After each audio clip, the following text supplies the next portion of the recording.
Welcome to our tutorial on utilizing QinPrinting book cover templates in Affinity Designer. Download the cover template you want from the QinPrinting website.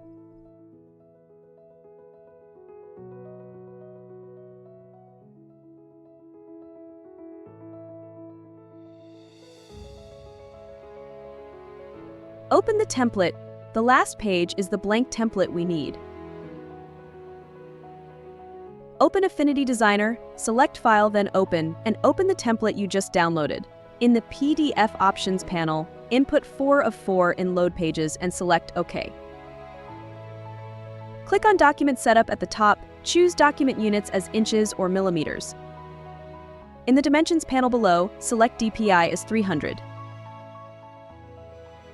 In the Color panel, choose Color Format as CMYK and Color Profile as Japan Color 2001 Uncoated. In the opened page, you can see red bleed lines, blue trim lines, green safety lines, and the position of the wrap, book crease, and spine. In the Layers panel, select all layers belonging to the template, then choose Group and lock this group. Create a new layer and drag it below. Now you can start designing. When designing, use high-resolution images. You can see the current resolution of the image in the image name above. Please ensure it's at 300 dpi. Extend the background image to the position of the red bleed line.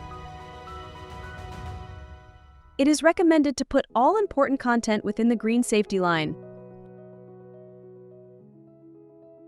After designing is complete, click to hide the group containing the template. Choose File Export. In the Settings panel, select PDF. Preset, choose PDF for print. Do not check Allow JPEG compression. Do not check Embed ICC profiles. Select Export.